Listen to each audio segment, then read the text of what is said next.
Praise the lord. హల్లెలూయా. దేవుడు మన జీవితంలో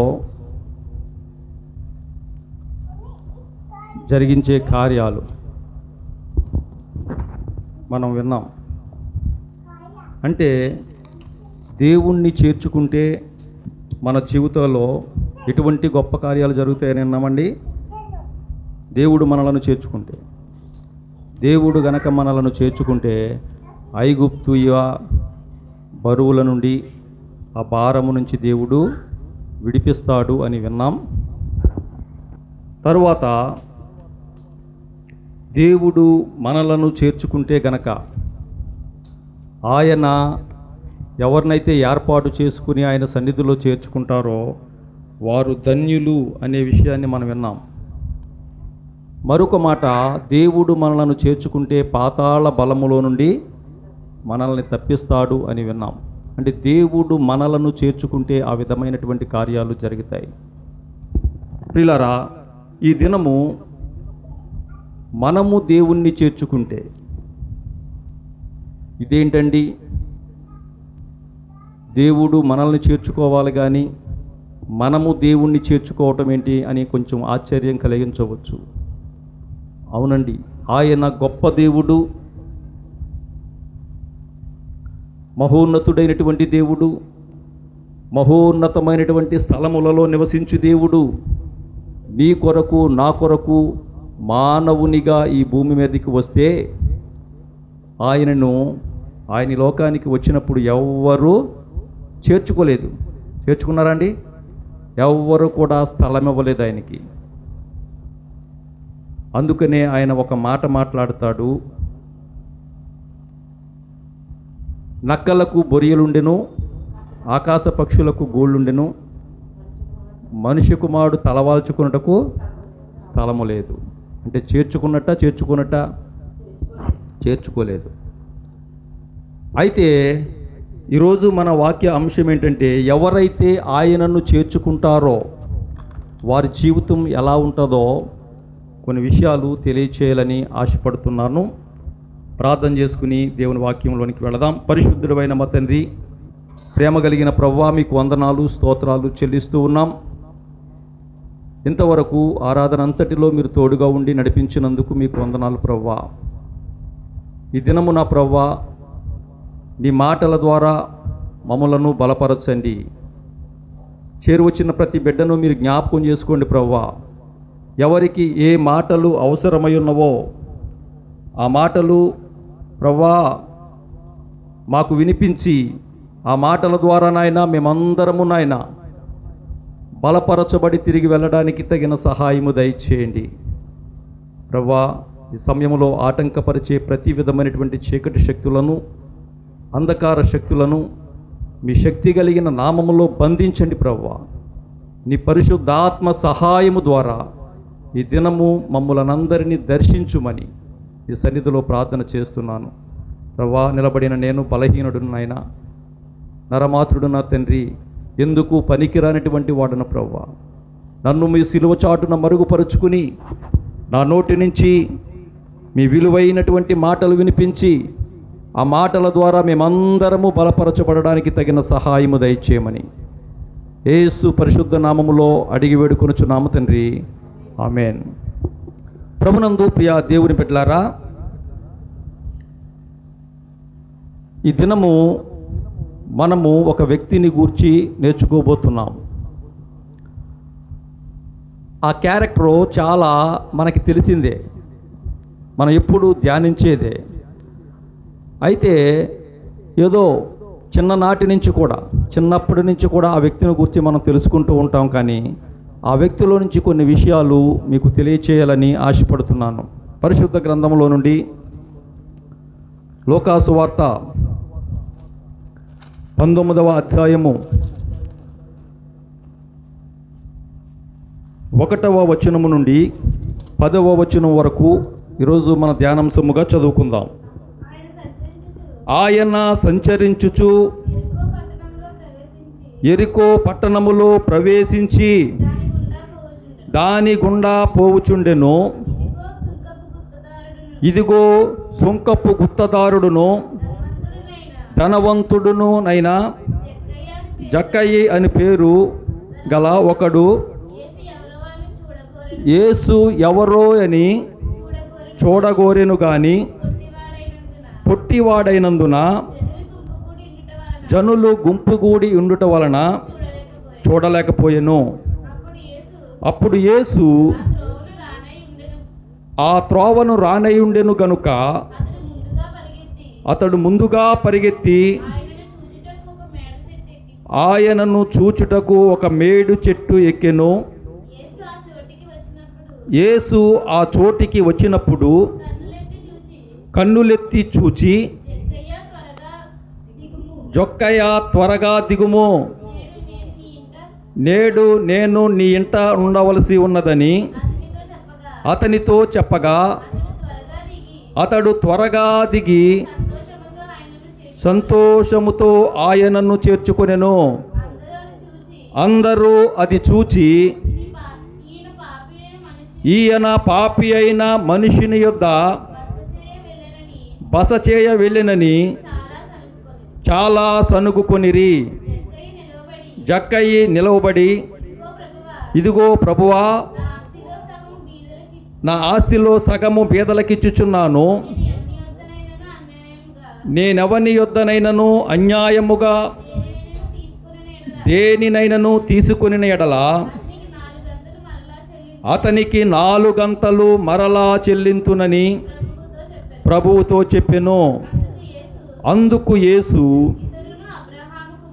ఇతడును అబ్రహాము కుమారుడే, ఎందుకనగా నేడు ఈ ఇంటికి రక్షణ వచ్చి ఉన్నది, నశించిన దానిని వెదికి రక్షించుటకు మనుష్య కుమారుడు వచ్చెనని అతనితో చెప్పెను. దేవుడు తన పరిశుద్ధ వాక్యమును మనందరి వినికిడిలో దీవించునుగాక. ఆమేన్. ప్రభునందు ప్రియా దేవుని బిడ్డలారా, చదవబడినటువంటి ఈ వాక్య భాగములో ఒక మనిషిని గూర్చి ఈ 10 వచనాలలో పూర్తి వివరాలు వ్రాయబడి ఉన్నాయి. ఆయన మనందరికీ తెలుసు. చిన్ననాటి నుంచి కూడా, చిన్నప్పుడు సండే స్కూల్లో ప్రారంభమవుతాయి ఆయన కథల గురించి కదండి. పొట్టి జక్కయ్య అంటారు కదా, పొట్టి జక్కయ్య అని. ఈరోజు కూడా నేను మందిరంలోంచి బయలుదేరినప్పుడు అక్కడ పిల్లలు పాట పాడుతున్నారు సండే స్కూల్లో. చిన్నప్పటి నుంచి కూడా మనం ఆయన గురించి ధ్యానిస్తూనే ఉంటాం. అయితే ఈయన యొక్క జీవితం మనకు అనేకమైనటువంటి పాఠాలు నేర్పిస్తూ ఉంది. ఈయనను గూర్చి మనం నేర్చుకోవలసినది చాలా ఉన్నది. అంటే ఎవరైతే ప్రభువుని చేర్చుకుంటారో వారి జీవితాలు ఎలా ఉంటాయి అనేది ఈ 10 వచనాలలో మనకు కనబడుతుంది. అయితే ఈ జక్కయ్య అనే పేరుకు అర్థము చాలా మంచి పేరు. జక్కయ్య గారి యొక్క పేరు చాలా మంచి పేరు. నిర్మలుడు, పవిత్రుడు అని చక్కని పేరు కలిగినటువంటి ఆ జక్కయ్య పేరుకు తగినట్లుగా మొదట్లో ఆయన జీవితం లేదండి. మొదట్లో ఆ పేరుకు తగినట్లుగా ఆయన యొక్క జీవితం ఉండదు.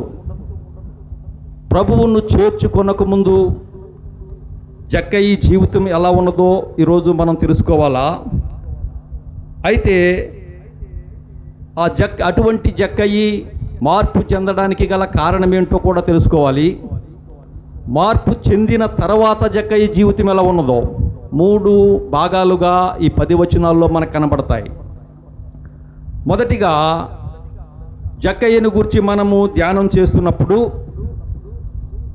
ఆ జక్కయ్య ప్రభువును చేర్చుకొనక ముందు ఎటువంటి వాడో ఆలోచన చేస్తే లూకాసు వార్త చదవబడినటువంటి మాటలో 19వ అధ్యాయములోనే 7వ వచనం చదవండమ్మా. అందరూ అది చూచి ఈయన పాపి అయిన మనిషిని యొద్ద బస చేయ వెళ్ళినని చాలా సనుగుకొనిరి. ఈ వచనములో ఆయన స్థితి అంతటినీ చూపిస్తుంది. ఆయన ఎటువంటి వాడని చెప్తున్నారు జనులు? పాపి అయినటువంటి మనుషుడు, పాపిగా జీవిస్తున్నటువంటి వాడు. అంత మాత్రమే కాదు, ఆయన ప్రవర్తన అంతటా చెడిపోయినటువంటి వాడు. ఆయన ప్రవర్తనను బట్టి మంచి సాక్ష్యము లేనటువంటి వారు, అక్కడ ఉన్నటువంటి ప్రజలందరూ కూడా ఏమని సాక్ష్యం ఇస్తున్నారో, ఈయన పాపి అని సాక్ష్యం ఇస్తున్నారు. అంటే సాక్ష్యము చెడగొట్టుకున్నటువంటి వాడు. నేటి దినాలలో లోకం ఎలా ఉన్నదంటే, ఏదైనా చిన్న తప్పు చేస్తే ఆ తప్పును బట్టి ఇంకా అంతకంతకు పెంచి చెప్పుకునేవారుగా ఉంటారు. కానీ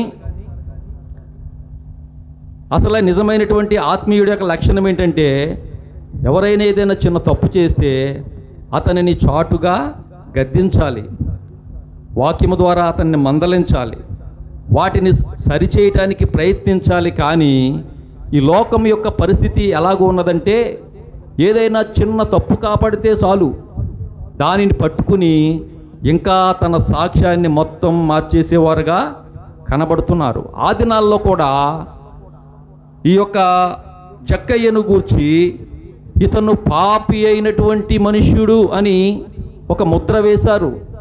పాపి అయినటువంటి మనుషుణ్ణి ఈయన చేర్చుకున్నాడు, ఈయనతో ఉంటున్నాడు అని వారు సనుగుకోవటం మొదలుపెట్టారు. ఈ వచనములో మనం అర్థం చేసుకోవలసింది ఏంటంటే, జక్కయి ఒక పాపిగా ఉన్నటువంటి వాడు, జీవిస్తున్నటువంటి వాడు అనేది, తన సాక్ష్యాన్ని పాడు చేసుకున్నటువంటి వాడు అనేది, ఇంకా ఇరుగు పొరుగు వారికి ఇష్టము లేనివాడిగా జీవిస్తున్నాడు. అంతే కదండి. అతనిపై విరోధముగా సాక్ష్యం పలుకుతున్నారంటే, అతన్ని గూర్చి సనుక్కుంటున్నారంటే ఇతరులకి ఆయన మీద ఇష్టం లేదు. అటువంటి జీవితాన్ని జీవిస్తున్నాడు. ఇంకా చూస్తే అతడు రక్షణ లేనివాడుగా ఉన్నాడు. అంటే ప్రభువును చేర్చుకొనక ముందు విషయాలు మీకు చెప్తున్నాను. అతడు పాపిగా జీవించాడు, ప్రవర్తన చెడిపోయి మంచి సాక్ష్యము లేనివాడుగా, ప్రజలలో మంచి సాక్ష్యం లేనివాడుగా ఉన్నాడు. అంత మాత్రమే కాకుండా ఇరుగు పొరుగు వారికి ఇష్టం లేనివాడుగా ఉన్నాడు. ఇంకా చూస్తే అతను రక్షణ లేనివాడుగా ఉన్నాడు. ఎందుకని ఈ మాటను చెప్తున్నానంటే, యేసుప్రభు వారు చేర్చుకున్న తర్వాత నీ ఇంటికి రక్షణ వచ్చి ఉన్నది అని చెప్పారు. అంటే అంతకు ముందు ఏం లేదు, అతనికి రక్షణ లేదు. రక్షణ లేదు కాబట్టే పాపిగా జీవిస్తున్నాడు. రక్షణ లేదు కాబట్టే సాక్ష్యం, మంచి సాక్ష్యం లేకుండా ఉన్నాడు. రక్షణ లేదు కాబట్టే ఇరుగు పొరుగు వారికి ఇష్టం లేకుండా ఉన్నాడు. ఒకవేళ రక్షణ పొందుకుంటే కనుక అందరూ ఇష్టపడే వ్యక్తిగా జీవించి ఉండేవాడు. మరొకటి ఏంటంటే, అతడు ఈ లోకములో భౌతిక సంబంధమైనటువంటి ధనమును సంపాదించుకున్నాడు కానీ, ఆధ్యాత్మికమైనటువంటి ధనాన్ని సంపాదించుకోని వాడిగా ఉన్నాడు. లోకములో పేరుంది. 19వ అధ్యాయం 2వ వచనం చూడండి. ఇదిగో సుంకపు గుత్తదారుడును ధనవంతుడునైన జక్కయి అను పేరు గల, లోకములో ధనవంతుడు అనే ఒక గొప్ప పేరు ఉంది లోకములో, కానీ ప్రభువు దగ్గర పేరు లేదు. లోకములో ధనము సంపాదించుకున్నాడు. అతను చేసే వృత్తి ఏమిటి? సుంకపు గుత్తదారుడు, అంటే ట్యాక్స్ కలెక్టర్, పన్నులు వసూలు చేసే వ్యక్తి అన్నమాట. ఒక మంచి స్థాయి. అయితే అప్పట్లో సుంకము వసూలు చేసేవారు చాలా కఠినంగా ప్రవర్తించేవారు. ఆ కఠినత్వాన్ని బట్టి వారిని పాపులుగా, దుర్మార్గులుగా పరిగణించేవారు. ఇతడు అంత పాపానికి ఒడిగట్టుకోవడానికి గల కారణం ఏంటంటే, చాలా కఠినముగా సుంకమును వసూలు చేస్తూ ధనమును సంపాదించిన వాడుగా కనపడతాడు. తర్వాత తానే ఒప్పుకుంటాడు ఆ మాట. అనేక మంది దగ్గర, లేని వారి దగ్గర, పేదవారి దగ్గర చాలా కఠినముగా ఆ యొక్క ట్యాక్స్ను, ఆ పన్నును వసూలు చేసే ఒక సుంకపు గుత్తదారుడుగా ఉన్నాడు అతను. తాను చేస్తున్నటువంటి ఆ వృత్తిని బట్టి అన్యాయముగా ధనమును సంపాదించి ఒక ధనవంతుడు అని పేరు సంపాదించుకున్నాడు. కానీ దేవుని దగ్గర అతని పేరు ఎంత మాత్రమును లేనివాడిగా ఉన్నాడు. ఇతని జీవితం ఈ వచనాల్లో స్పష్టంగా కనపడుతుంది. ప్రభునందు ప్రియమైనటువంటి దేవుని బిడ్డలారా, నేటి దినాలలో అనేక మంది జీవితాలు ఈ విధముగానే కనబడుతూ ఉన్నాయి. ఈ లోకములో పాపములో పడిపోయి దేవుని మాట లేకుండా, దేవుని వైపు చూడకుండా, దేవుని దగ్గరికి రాకుండా వరిష్టానుసారంగా జీవిస్తూ ఈ జక్కయ్య వలె పాపిగా జీవిస్తున్నటువంటి పరిస్థితుల్లో నేటి దినాల్లో అనేక మందిలో కనిపిస్తూ ఉన్నాయి. వారు చేస్తున్నటువంటి ఆ పాపాలను బట్టి, వారు చేస్తున్నటువంటి ఆ అవిధేయతను బట్టి, వారు మాట్లాడుతున్నటువంటి ఆ మాట తీరును బట్టి వారు సాక్ష్యము చెడినటువంటి వారుగా ఉండి సమాజములో మంచి సాక్ష్యము లేకుండా జీవితాలు పాడు చేసుకుని ఇతరులకు విరోధులుగా ఉంటూ ఇతరులకి ఇష్టము లేని వారుగా జీవించేవారుగా అనేక మంది కనబడుతూ ఉన్నారు. మన తోటివారు ఇతరులు మనం అంటే ఇష్టపడాలంటే మనం మంచి పని చేసేవారుగా ఉండాలి, మంచి సాక్ష్యము కలిగిన వారుగా ఉండాలి. మనం చెడ్డ పనులు చేస్తూ పాపములో జీవిస్తూ మన యొక్క సాక్ష్యాన్ని పాడు చేసుకుంటే గనక ఇతరులు మనమంటే ఇష్టపడరు. మరి యొక్క జక్కయ్య యొక్క పరిస్థితి అలాగే ఉన్నది. తన సాక్ష్యాన్ని పోగొట్టుకున్నాడు, ఆ పాపిగానే జీవించాడు. ఆ కఠినత్వము, ఆ సుంకము వసూలు చేసి ఆ ధనాన్ని సంపాదించుకునే పనిలోనే ఉన్నాడు. కానీ ఎంత మాత్రము కూడా మంచి నడవడానికి అంతవరకు ప్రయత్నించలేదు. దాని ద్వారా దేవుని రక్షణ పొందుకోనటువంటి స్థితిలో భౌతికంగా ధనాన్ని సంపాదించుకున్నాడు. కానీ ఆధ్యాత్మికమైనటువంటి ధనము కూర్చుకొనకుండా తన జీవితము పాడు చేసుకున్నటువంటి స్థితిలో కనపడుతోంది. ప్రియులారా, ఈ మాటలను బట్టి, ఈ వ్రాయబడినటువంటి ఈ మాటలను బట్టి మనం అర్థం చేసుకోవాల్సింది ఏంటంటే, తాను ఎంత ధనము సంపాదించినా శాంతి సమాధానం లేదేమో కుటుంబంలో. అంతే కదండి. ఈ దినాల్లో కూడా చాలామంది ఉంటారు, దేవుణ్ణి కలిగి ఉండకుండా ధనాన్ని మాత్రమే సంపాదించుకుని ధనము మీద ఆశ పెట్టుకుని జీవించేవారు. కుటుంబాల్లో నెమ్మది లేకుండా, శాంతి లేకుండా, సమాధానం లేకుండా జీవిస్తున్నవారు ఈ దినాల్లో కూడా లేకపోలేదు. ఎందుకంటే ఆ ధనమే ఏంటంటే దేవుని వాక్యం చెప్తుంది, సమస్త కీడులకు మూలం. అది చాలా భయంకరమైనది. దాని మీదే ఆశ పెట్టుకుని అదే అని జీవించే వారికి కీడు సంభవించక తప్పదు.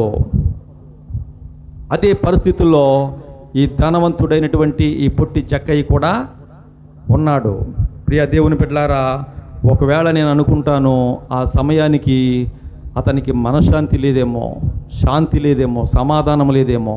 ఉన్న ధనాన్ని బట్టి అతనికి నెమ్మది లేకుండా, మరి ఆ ధనము నెమ్మది ఇవ్వలేదు కనుక నెమ్మది లేకుండా జీవిస్తున్నాడేమో. అయితే ఒకానొక దినాన్న అటుగుండా ప్రభు అయిన యేసుక్రీస్తు వారు రావడం విన్నాడు. అప్పటికి ఒకవేళ ఆయన గురించి ఎవరో చెప్పుకుంటే విని ఉండవచ్చు. యేసుక్రీస్తు వారంట రక్షకుడంట, ఈ లోకానికి వచ్చాడు, ఆయన ఎన్నో కార్యాలు చేస్తున్నాడు, అనేకమైనటువంటి దయ్యములను వెలగొడుతున్నాడు, అనేక వ్యాధులను స్వస్థపరుస్తున్నాడు, అనేక బలహీనులను బలపరుస్తున్నాడు, చచ్చిన వారిని సహితం లేపుతున్నాడు అని ఆయనను గూర్చి విని ఉంటాడు. అంత మాత్రమే కాదు, ఆయన యొద్దకు వెళితే శాంతి సమాధానం వస్తుందంట. ఆయన చెప్తున్నాడు, ప్రయాసపడి భారం మోస్తున్న సమస్త జనులారా నా యొద్దకు రండి, నేను మీకు విశ్రాంతినిస్తానని చెప్తున్నాడు అనే మాటలు ఆయన నోట, ఆయన యొక్క చెవిని పడి ఉంటాయి. ఆ మాటలు విన్నటువంటి ఆయన ఏమని నిర్ణయించుకున్నాడంటే, నేను ఎలాగైనా యేసును చూడాలనుకున్నాడు. అంతవరకు భయంకరమైనటువంటి పాప జీవితంలో జీవించినటువంటి, ప్రవర్తన చెడిపోయినటువంటి, సాక్ష్యం లేనటువంటి జీవితం జీవించినటువంటి, ఇరుగు పొరుగు వారికి ఇష్టముగా లేనటువంటి తాను ఏ విధముగా మార్పు చెందాడో ఈ వాక్యములోనే మనకి చక్కని విషయాలు కనబడతాయి. అతను మార్పు చెందడానికి ప్రాముఖ్యమైన కారణం ఏంటంటే, ఇదే అధ్యాయంలో 3వ వచనం చదవండమ్మా. యేసు ఎవరో అని చూడగోరెను. ఏంటంట? యేసు ఎవరో అని చూడగోరెను. చెప్తున్నాను కదమ్మా, అనేక మంది అనుకొని ఉంటారు, ఏసంటే రక్షకుడంట, ఆయన మనుషులను వారి బాధల నుంచి రక్షించడానికి లోకానికి వచ్చాడంట.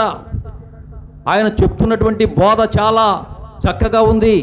ఆ బోధ ఉన్నటువంటి వారు అనేక మంది మార్పు చెందుతున్నారు, అనేక మంది స్వస్థత పొందుతున్నారు, అనేక మంది బలపరచబడుతున్నారు, అనేక మంది చచ్చిన వారు సహితము లేస్తూ ఉన్నారు అని చెప్పుకోవడం అనోట వినుంటాడు. తను అనుకున్నాడు, నేను కూడా యేసును చూడాలి. ప్రభునందు ప్రియ దేవుని బిడ్డలారా, ఈ వాక్యం వింటున్నటువంటి మనలో కూడా ఒకవేళ మునుపు జక్కయ్యలో ఉన్నటువంటి పరిస్థితులే మనము కలిగి ఉన్నామేమో, ఆ పాపపు జీవితంలోనే జీవిస్తున్నామేమో, మన ప్రవర్తన చెడిపోయి ఎంత మాత్రము కూడా మంచి సాక్ష్యం లేకుండా ప్రతి ఒక్కరితో వీడా అనిపించుకునే స్థితిలో మనం ఉన్నామేమో.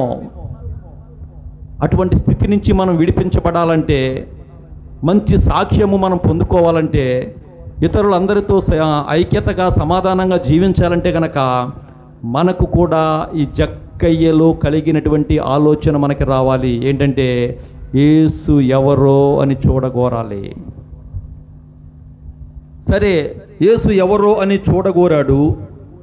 చూడాలని అనుకున్న తర్వాత గాని అనే మాట కనపడుతుంది అక్కడ. అంటే ఏదో అడ్డంకి అన్నమాట. ఏంటి ఆ అడ్డంకంటే, పొట్టివాడైనందున జనులు గుంపుగూడి ఉన్నందున చూడలేకపోయాడు. తనకు తన పొట్టితనం అడ్డంగా వచ్చింది. ప్రియా దేవుని బిడ్డలారా, దీనిని గురించి మనం ఆలోచన చేస్తే అతడు ఏ విషయంలో ఎదగలేకపోయాడు. ఒకవేళ శారీరకంగా మాత్రం కాదు సుమా, ఎందుకంటే అంతకంటే పొట్టివారు చాలామంది ఆ గుంపులో ఉండుంటారు, అంతే కదండి. అంతకంటే మరి పొట్టివారు ఆ గుంపులో ఉండి ఉంటారు. అది మాత్రమే కాదు, అదైతే ఏదో విధంగా తోసుకునిలో ఏదో విధంగా చూడాలనుకునేవాడు. కానీ అతడు దేవునిలో ఎదగలేనటువంటి స్థితి అప్పటి వరకు ఉంది కనుక. ఈ మాట ఎందుకని చెప్తున్నానంటే, ఒక పాపములో జీవించే వ్యక్తి పరిశుద్ధిని దగ్గరికి వెళ్ళడానికి భయపడతాడు, చూడడానికి భయపడతాడు.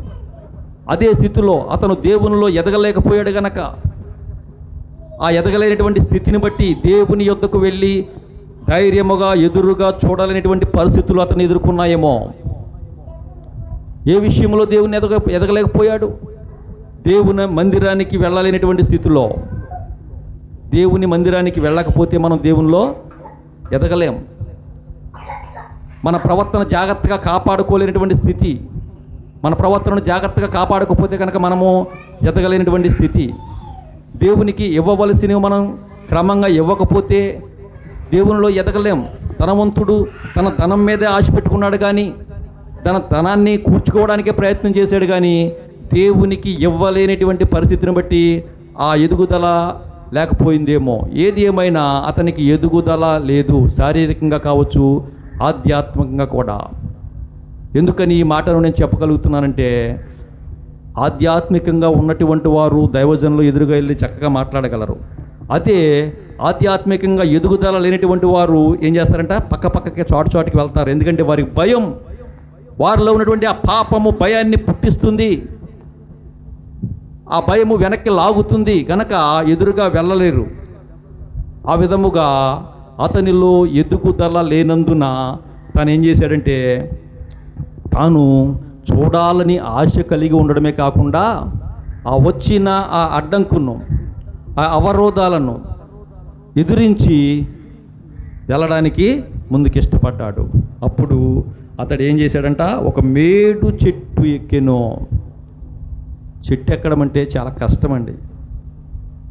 అంటే మామూలుగా పనుల్లో పొలం పనులు చేసుకుని కష్టపడేవారు కొంచెం తేలిగ్గా ఎక్కగలరు, కానీ ఇతడు ఏం చేసేవాడు, చేలో పని కాదు కదా, ట్యాక్స్ కలెక్టర్. మంచి జాబ్ అండి అది, మంచి వృత్తి, చాలా ధనం వస్తుంది చక్కగా.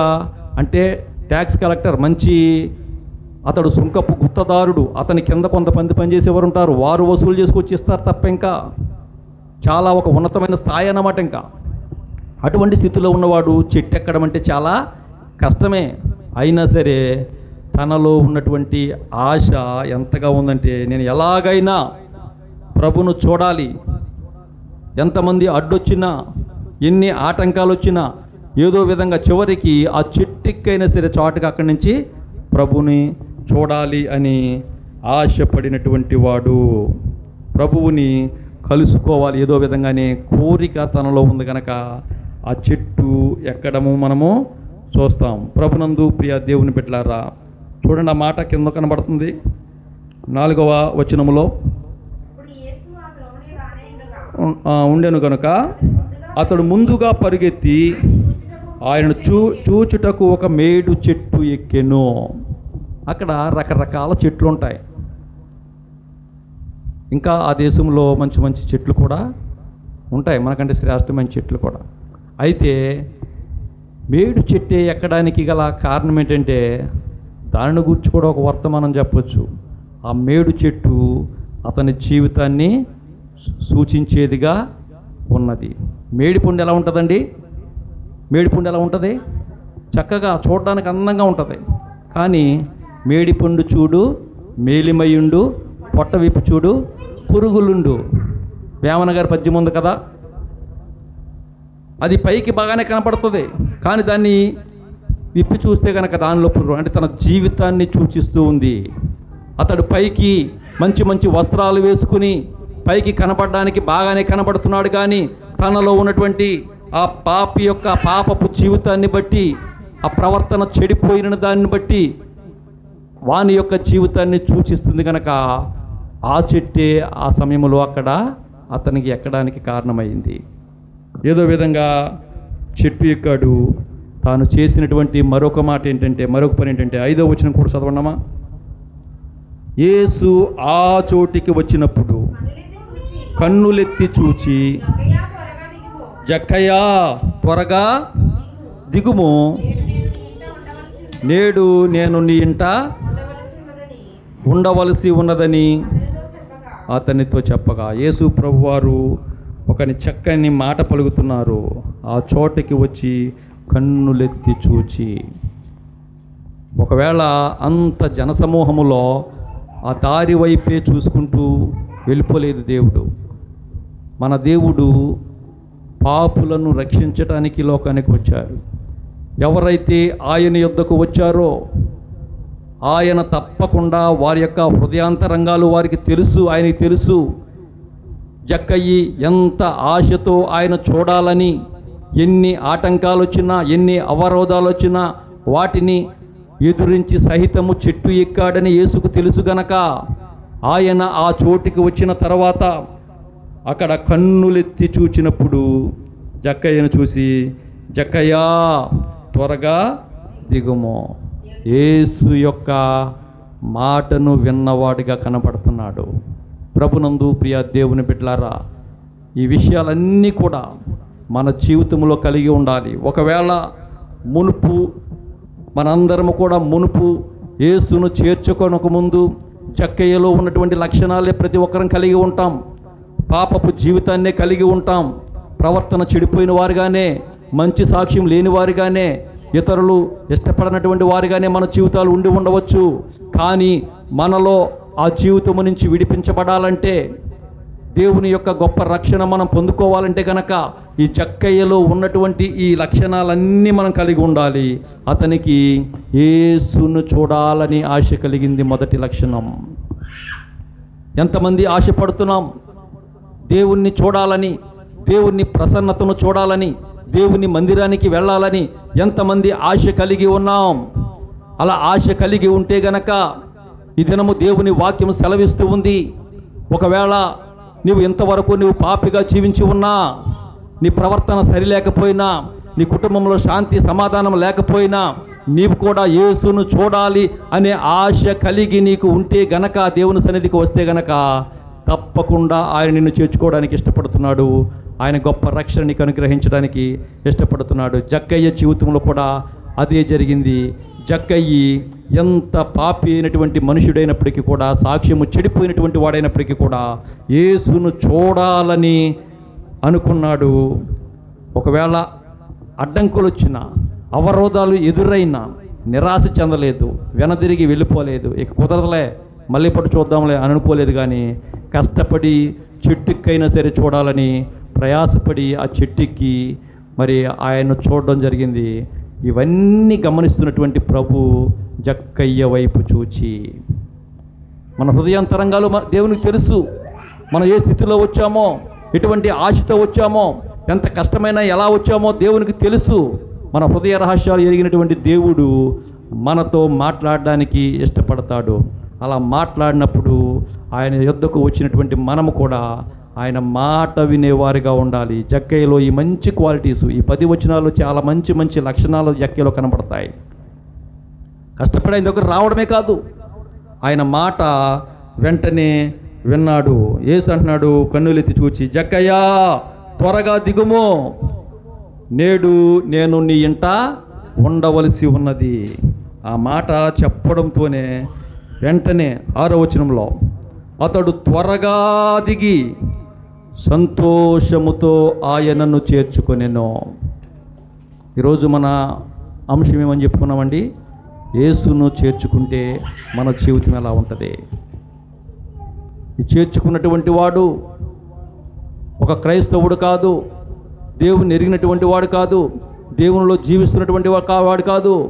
ఒకప్పుడు భయంకరమైనటువంటి పాప జీవితాన్ని జీవిస్తూ మంచి సాక్ష్యము లేనటువంటి తాను, పాడైపోయినటువంటి జీవితం కలిగినటువంటి తాను యేసును చూడాలని ఆశ కలిగి అక్కడికి వచ్చాడు గనక ఎన్ని కష్టాలైనా అవరోధాలైనా ఎదిరించి మరి ఆ చెట్టెక్కి ఆశతో చూశాడు గనక వెంటనే మరి ఆయన పిలిచినప్పుడు దిగి వచ్చి ప్రభువును చేర్చుకున్నటువంటి వాడిగా కనపడుతున్నాడు.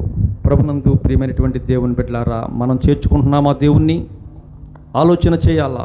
ఒకవేళ మన స్థితి కూడా ఇంచుమించు అదే స్థితిలో మనం ఉన్నదేమో, పాడైపోయిన స్థితిలో, సాక్ష్యం లేనటువంటి జీవితంలో, పాపపు జీవితంలో మనం జీవిస్తున్నామేమో.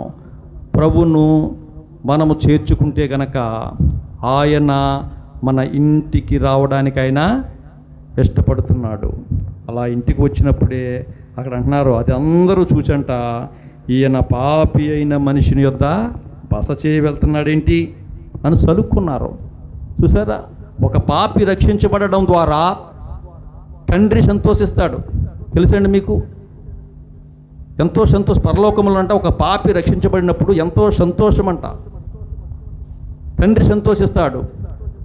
ఈ లోకములోకి వచ్చి పరిచర్య చేసినటువంటి కుమారుడు సంతోషిస్తాడు. ఇటు కాకుండా ప్రజలు ఏంటంట సనుక్కుంటున్నారు. చూసారా? ఒక పాపి ఇంటికి వెళితే వారు సనుక్కుంటున్నారు. మానవుని యొక్క పరిస్థితి అలా ఉన్నది.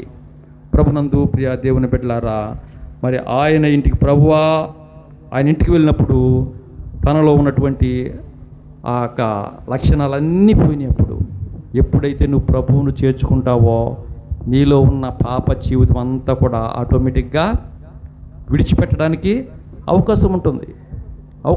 ఆటోమేటిక్గా, అసలు అనుమానం లేదండి. అవే దానంతట అవే. నేను చెప్పాను కదండి, ఒకసారి నేను భయంకరమైనటువంటి పాపంలో జీవిస్తున్నప్పుడు యేసురత్నమయ్య గారి యొక్క సభలు, ఆకివీడు సభల్లో దేవుడు వాక్యము ద్వారా మాట్లాడినప్పుడు ఆ వాక్యము నన్ను హత్తుకుని నాలో, నా హృదయములో పొడిచినట్లుగా, సూటిగా నాతోనే మాట్లాడినట్లుగా దేవుడు నన్ను గద్దించినప్పుడు వెంటనే ఆ మాటకు నేను లోబడి, మరి రమేష్ అయ్య గారు, మా యొక్క ఆత్మీయ తండ్రి గారు రమేష్ అయ్య గారి యొక్క మందిరంలోనికి వెళ్ళి 10 దినాలు నేను ఉపవాసం ఉండడం జరిగింది. ఎప్పుడైతే ఆ 10 దినాలు దేవుని సన్నిధిలో గడిపానో, ఇలా చెప్తున్నాను వినండి, నాలో ఉన్నటువంటి ప్రతి అవిధేయత ఒక్కొక్కటి జ్ఞాపకం వస్తూ ఉండేది. వాటిని ఒప్పుకోవడం, విడిచిపెట్టడం, వాటిని ఒప్పుకోవడం, సరి చేసుకోవడం. అనుమానం లేదు, మన పాత జీవితాలన్నీ కూడా ఒకవేళ మనం ఏదైనా ఎవరిదైనా దొంగిలించి ఉంటే అది కూడా ప్రభు చూపిస్తాడు. అది కూడా మరి తిరిగి ఇచ్చేసే అనుభవం కలిగి ఉంటాం. ఆ విధంగా ప్రభు మనకు చూపిస్తాడు. ఆ 10 దినాలు కూడా ఒక్కొక్క దినం ఒక్కొక్క కొత్త నా పాత జీవితాలన్నీ కూడా దేవుడు చూపిస్తూ వాటిని సరి చేసుకోవడానికి అవకాశం ఇచ్చాడు. ఇక్కడ జక్కయ్య జీవితంలో కూడా అదే జరిగింది. ఎప్పుడైతే ప్రభువును తన ఇంటిలోనికి లేక తన హృదయంలోనికి చేర్చుకున్నాడో అప్పుడు జరిగినటువంటి కార్యం ఏంటో చూద్దాం. చూడండి ఒకసారి 19వ అధ్యాయము 8వ వచనములో, జక్కయ్య నిలువబడి, ఇదిగో ప్రభువా, నా ఆస్తిలో సగము బీదలకు ఇచ్చుచున్నాను. దేవునికి స్తోత్రం. తనలో మార్పు అప్పుడే మొదలైంది. చూసారా? అంటే ఇంతవరకు నేను ఈ విధంగా పాపపు జీవితాన్ని జీవించడానికి కారణం ఇదే. ఈ యొక్క పేదల యొద్ద కఠినముగా పన్ను వసూలు చేసి, అయ్యో నేను ఇవ్వలేను అని చెప్పినా సరే వారిని కఠినముగా బాధించి వసూలు చేశాను. దానిని బట్టి నేను పాపమును ఒడిగట్టుకున్నాను. అది సరవ్వాలంటే కనుక నా ఆస్తిలో సగభాగము, ఎంత గొప్ప తీర్మానం అండి అసలే. ఆస్తిలో సగము పేదలకు ఇస్తున్నాను. ఇంతవరకు ఎంత బాధించానో, వారిని నా యొక్క ప్రవర్తన వల్ల ఎంత బాధ పెట్టానో, వారు అంత సంతోషం అనుభవించాలి అనే ఒక గొప్ప తీర్మానం అక్కడ కనబడుతుంది. ఇంకా నేనేమంటున్నాడంటే, అతను నేనెవ్వని యొద్దనైనను అన్యాయముగా దేనినైనను తీసుకుని ఎడలా అతనికి 4 గంతలు మరలా చెల్లింతునని ప్రభువుతో చెప్పాను. ప్రభునందు ప్రియమైనటువంటి దేవుని బిడ్డలారా, ఏదైతే నిన్ను పాపములో పడిపోయేటట్లుగా చేస్తుందో అవన్నీ పోవాలంటే మొదట మనం ప్రభువుని చేర్చుకోవాలా. జక్కయ్యి ఎప్పుడైతే ప్రభువును చేర్చుకున్నాడో ఆటోమేటిక్గా తనలో ఉన్నటువంటి పాపం ఏంటో అర్థమైపోయింది. ఆ అర్థమైనటువంటి కారణాన్ని బట్టి నా ఆస్తిలో ఇంతవరకు అన్యాయంగా అక్రమంగా దీన్ని సంపాదించాను కనుక దీనిలో సగం భాగం పేదలకు ఇచ్చేస్తున్నాను, వారినే బాధించాను, వారి దగ్గరే కఠినంగా సుంకం వసూలు చేశాను కనుక ఆ పేదలకు ఇచ్చేస్తున్నానని ఒక తీర్మానం చేసుకున్నాడు. అంత మాత్రమే కాకుండా నేను ఎవరి యొద్దనైనా సరే అన్యాయంగా దేనినైనా తీసుకునే దానికి 4 గంతలు అతనికి చెల్లిస్తాను. ఇది ధర్మశాస్త్రంలో ఉన్నటువంటి మాట. అంటే దాన్ని బట్టి మనకు అర్థమయ్యేది ఏంటంటే, అతడు అంతకు ముందు ధర్మశాస్త్రం గురించి తెలిసినవాడే. లేరా మనలో దేవుని బిడ్డలుగా జీవిస్తూ, క్రైస్తవులుగా జీవిస్తూ, సంఘములో జీవిస్తూ కూడా వాక్యానుసారముగా నడవనటువంటి వారు లేరా? ఉన్నారు. ఈ జక్కయ్యని గూర్చి కూడా చూస్తే ఒకప్పుడు ధర్మశాస్త్రంలో వ్రాయబడినటువంటి మాటలు ఎరిగినవాడి గనకనే ఇప్పుడు వెంటనే ఒప్పుకుంటున్నాడు. ఏంటంటే, నేను ఎవరి యొద్దనైనా అన్యాయంగా ఏదైనా తీసుకుంటే 4 గంతలు చెల్లిస్తాను అని అతడు చెప్పుకుంటున్నాడు. ప్రభునందు ప్రియమైనటువంటి దేవుని బిడ్డలారా, అంటే అతడు ప్రభువును చేర్చుకున్న తర్వాత తన అవిధేయతలను సరిచేసుకున్నాడు. ఇదొకటి. మరొకటి ఏంటంటే, అతడు దేవుని కుమారుడు అని అనిపించుకున్నాడు. చూడండి అన్నమాట. ఇతడును అబ్రహాము కుమారుడే. యేసు ప్రభువారు అంటున్నారు 9వ వచనంలో 19:9. అందుకు యేసు, ఇతడును అబ్రహాము కుమారుడే. అబ్రహాము ఎవరికి తండ్రి అండి? విశ్వాసులకు తండ్రి. ఇతను కూడా గొప్ప విశ్వాసే, అబ్రహాము కుమారుడే అని ఎవరో బయట వారు చెప్పడం కాదు. అంతవరకు అతడు పాపములో జీవించినంత వరకు కూడా, పాపములో జీవించినంత కాలము కూడా లోకము కోడై కూసింది, తనను గూర్చి చెడు ప్రసారం చేసింది, తనను గూర్చి చెడ్డ సాక్ష్యం పలికింది, మంచి సాక్ష్యం లేనటువంటి వాడుగా ఉన్నాడు లోకములో ఉన్నంతసేపు. యేసును చేసుకొనకముందు ఎప్పుడైతే యేసుక్రీస్తును చేర్చుకున్నాడో అప్పుడు యేసు ప్రభువే సాక్ష్యం ఇస్తున్నాడు. ఏంటంటే, ఇతడును అబ్రహాము కుమారుడే. అంటే యేసుక్రీస్తును చేర్చుకున్న తర్వాత ఇతనిలో ఎటువంటి గొప్ప లక్షణాలు వచ్చినాయో చూడండి. అవిధేయతలను ఒప్పుకుని సరి చేసుకోగలిగాడు, దేవుని కుమారుడని అనిపించుకున్నాడు. మరొకటి చూడు, ఎందుకనగా నేడు ఈ ఇంటికి రక్షణ వచ్చి ఉన్నది. అంతకుముందు రక్షణ లేనివాడిగా జీవించాడు. ఎన్ని సంపాదించుకుంటే ఏంటి? చాలాసార్లు మా ఆత్మీయ తండ్రిగా చెప్పేవారు, లక్షల సంపాదించుకోవడం కంటేనంట రక్షణ సంపాదించుకోవడం అంటాం మేలంట. ఆత్మీయ తండ్రి గారు ఎక్కువగా వాడే మాట ఇది. రక్షణ లక్షల కంటే విలువైనది. అంతకుముందు లక్షలు కోట్లు సంపాదించుకున్నాడు, ధనవంతుడుగా ఉన్నాడు, కానీ అతనికి ఏమి లేదు, అంతకంటే విలువైన రక్షణ లేకుండా ఉన్నాడు. అందుకనే శాంతి లేదేమో, సమాధానం లేదేమో, కుటుంబంలో నెమ్మది లేదేమో. కానీ ఇప్పుడు యేసును చేర్చుకున్న తర్వాత తాను రక్షణ సంపాదించుకున్నవాడుగా ఉన్నాడని దేవుని లేఖనాన్ని బట్టి మీకు తెలియజేస్తున్నాను. వాక్యం వింటున్న ప్రియ సహోదరి సహోదరులారా, జాగ్రత్తగా ఆలోచన చేయాలా. మన జీవితాలు ఎలాగున్నాయి? యేసును చేర్చుకున్నవారుగా మనం ఉంటున్నామా? యేసును చేర్చుకున్నవారుగా మనం ఉండకపోతే గనక ఒక్కటి చెప్తున్నాను, లోకములో సాక్ష్యం ఉండదు. సాక్ష్యం చెడిపోయిన వారుగా మనం ఉంటాం. మంచి సాక్ష్యం మన గురించి లోకం ఇవ్వదు. ఇతడు పాపి అని ముద్ర వేస్తుంది. అటువంటి జీవితం చాలా దుర్బలం. ఎవరు కూడా మనమంటే ఇష్టపడరు, ఎవరు కూడా మనతో కలిసి ఉండడానికి ఇష్టపడరు. ఎందుకంటే మనము మంచి సాక్ష్యం కలిగిలేము గనక. ఎవరైనా చెడు నడతలు నడిచేవారుతో మన పిల్లల్ని స్నేహానికి పంపుతామండి? పంపం. అమ్మో ఆమె మంచిది కాదు, లేకపోతే అతను మంచివాడు కాదు, అతని జతకి మీరు వెళ్ళొద్దు. అవును కదమ్మా? మంచి సాక్ష్యం లేనివాడు ఈ లోకంలో ఉంటే గనక మనం వారితో కలిసి ఉండడానికి, వారితో ఇష్టంగా మాట్లాడడానికి ఇష్టపడం. అంటే లోకము మనము పాపములోనే ఉంటే గనక అలాగూ చూస్తుంది అని ఈ జక్కయ్యను గూర్చి మనం నేర్చుకోవలసినటువంటి వారమై ఉన్నాం. అంటే ఆ స్థితిలో ఉండి అటువంటి బాధను అనుభవిస్తున్నటువంటి మనం కలిగి ఉండవలసినటువంటి ప్రాముఖ్యమైన ఆశ ఏంటంటే, ఈ జక్కయ్య వలె నేను యేసును చూడాలి అని అనుకోవాలా. ఎందుకనంటే యేసును చూస్తే గనక నేను ఏ స్థితి అయితే కలిగి ఉన్నానో ఆ స్థితి అంతా నాలోంచి పోతుంది. నేను పాపి అని ముద్ర వేసుకున్నానో నీతిమంతుడనని, లేక విశ్వాసులకు తండ్రి అయిన అబ్రహాము కుమారుణ్ణని నేను పేరు పొందుకుంటాను, ఆ ముద్ర నాకు వస్తుంది అనే ఆలోచన మనం ఉంటే కనుక మనము కూడా యేసును చూడాలని ఆశ కలిగి ఉంటాం. ఒకవేళ ఎన్ని అడ్డంకులు వచ్చినా, అవరోధాలు వచ్చినా వస్తూ ఉంటాయి. దేవుని చూడాలి అని అనుకుంటే చాలు, దేవుని మందిరానికి వెళ్ళాలి అనుకుంటే చాలు, ఎన్నో ఆటంకాలు వస్తాయి. వాటిని అవరోధించాలి. అప్పుడే మనం మన జీవితాల్లో కార్యాలు పొందుకోగలం. ఆదివారమే సర్వసాధారణంగా ఏదో ఒక ఆటంకం వస్తుందండి. గమనించారో లేదో? ఏదో విధంగా చివరికి ఏ ఆటంకం రాకపోయినా ఏదైనా బలహీనత అయినా కృంగదీస్తుంది. ఎందుకని? మందిరానికి వెళ్లకుండా చేయాలని. కానీ మనం ఎప్పుడు దేవుని యొక్క గొప్ప రక్షణ మనం పొందుకోగలమంటే దానిని సహితం మనం ఎదిరించి, అవరోధించి దేవుని మందిరానికి రాగలిగినప్పుడే ఆయన మహిమను మనం చూడగలుగుతాం. ఈ జక్కయ్యను గూర్చి ఈ 10 వచనాల్లో చాలా శ్రేష్టమైనటువంటి విషయాలు.